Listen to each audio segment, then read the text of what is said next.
If you go to the cover of the Unit 7 unit book, which you don't have printed out right now, but which you can access on Moodle, you can look at it on Moodle, you'll find on the cover of that unit book the same diagram that you'll find up at the top of the section on polygons on Moodle.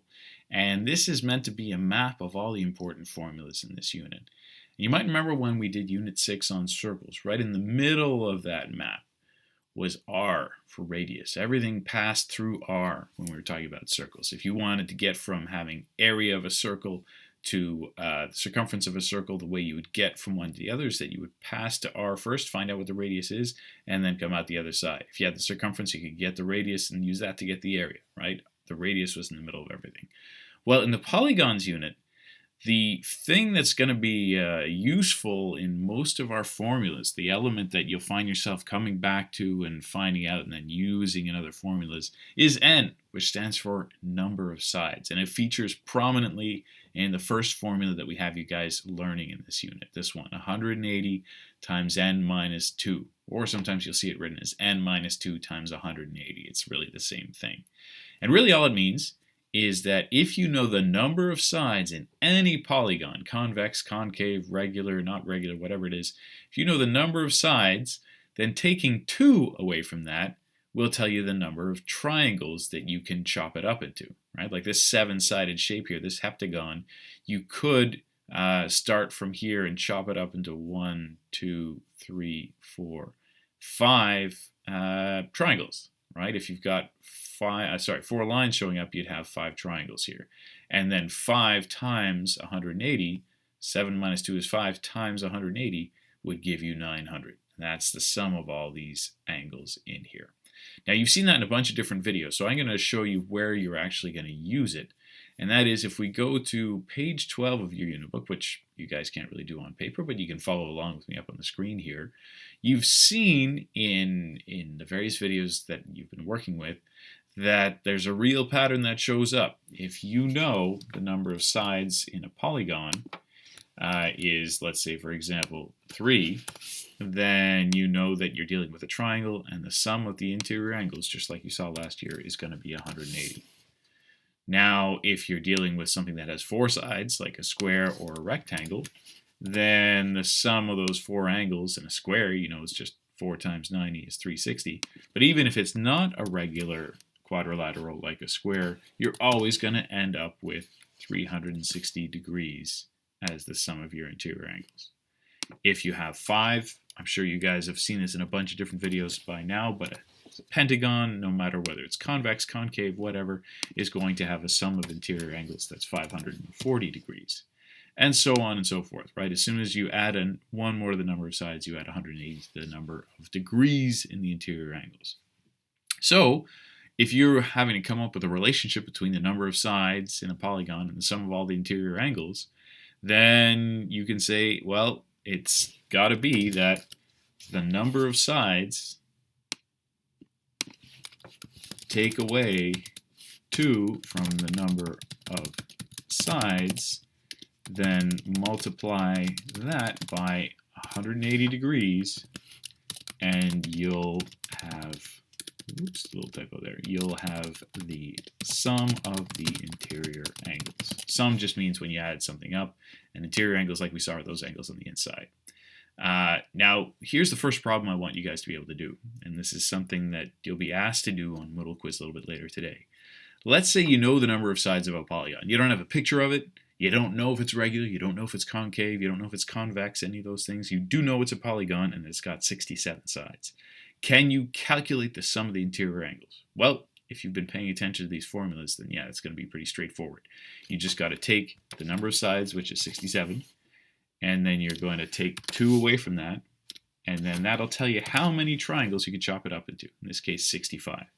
So you take that 65 and you would multiply it by that number of triangles. You'd multiply that by the number of degrees in each of those 65 triangles, and that would give you the total number of triangles. Now, 65 times 180 is a little tough for me to do in my head just like that, so let's break out the calculator. 65 times 180 is going to be a big old number of degrees, 11,700. And so that gives you 11,700 degrees. Don't forget your units there. It's not centimeters, it's not centimeters squared, it's degrees. And the way that you write this formula, like you saw on that front page, we're going to repeat it here. The formula to work with for finding the interior angle sum for all polygons is just like this. It's going to be n minus 2, which is like saying the number of sides, minus 2. And once you take that number of sides minus 2, you multiply that by the number of degrees in each of those triangles you've got, and that's this. Now where that becomes significant isn't just for saying, okay, I've got 67 sides, let me calculate how many degrees there are, but it's also for going the other way.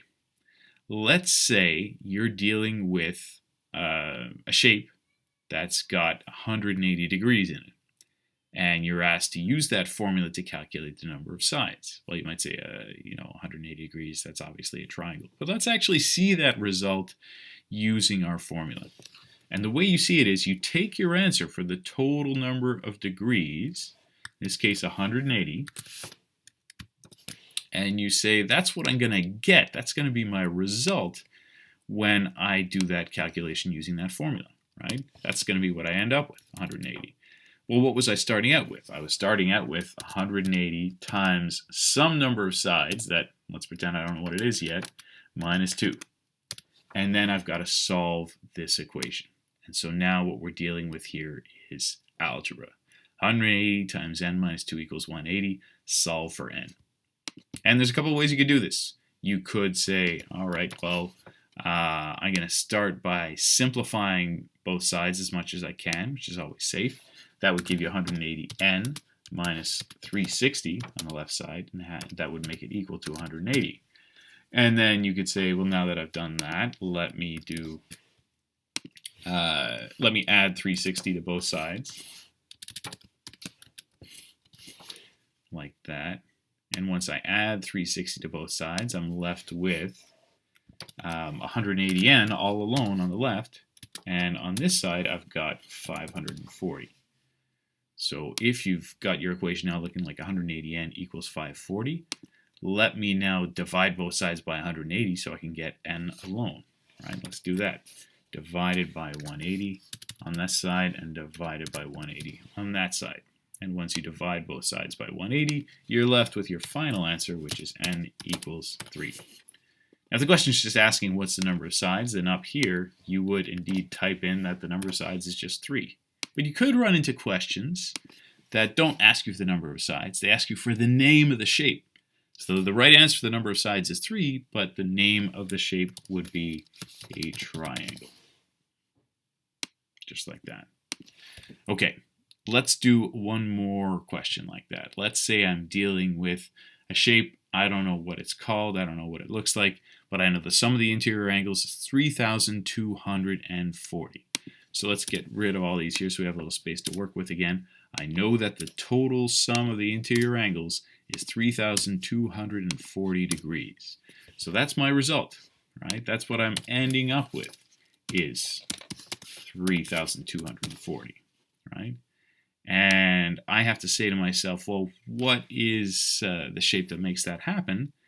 I know I started out with some number of sides, and then I took 2 away from that, and then I multiplied that whole thing by 180, and it ended up giving me 3,240. Okay. You'll see over and over, just like you saw in the last unit, that if you have a question where they tell you that this is the sum of your interior angles, then set it up an equation where you write the sum of the interior angles here, and you write the formula for that same thing on the other side, right? This is the actual number of degrees in my interior angles in this question, and this is the formula for all the interior angles in this question. And now I've got an equation, I've got one variable. If I know how to use my algebra skills, I'm going to be able to solve it. Really, you'll see in this unit, that's what we want you to be learning is algebra skills more than anything else. It's nice to know shapes and stuff like that, but ultimately algebra is going to be a lot more important for you going forward. So let's simplify it first. I can do, oops, let me get this down here. I can do a little simplification on this side, right? I can distribute the 180 in, so I get 180n, and 180 times minus 2 gives me minus 360.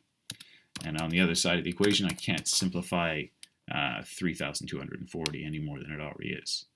Okay, Now, since it's algebra, my goal is to get my variable all alone, to isolate my variable. Next step I'm going to do, add 360 to both sides to get a little bit more alone, right?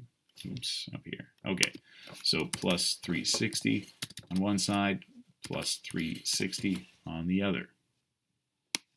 If I'm adding 360 to both sides, what I'll have now is on the left side, I've got what I want. I've got 180n all alone, closer to being just n all by itself. If I do 3,240 plus 360, you can use your calculator for that if you need it, but you can probably figure that one out on your own. That's going to be 3,600. Okay, so one step closer to getting n all on its own. Last thing I'm going to need to do is to divide both sides by 180 to get my n figured out, right? And if I divide both sides by 180 here, I end up getting that n is equal to 20. And that in this question, it's just asking me for the number of sides. That's right here, that the answer is indeed 20. If the question asks you for the name of this shape, which it doesn't, then some of you guys might remember from yesterday what that's called if you've got 20 sides. It's not a shape that we've asked you to know the name of when it's got 20 sides, but in case you remember it, then bonus points for remembering that a 20-sided shape is called an icosagon. So that's how you do your basic questions for working backwards with this formula, 180 times n minus 2, and using that formula to find out how many sides your shape has when you know the sum of the interior angles.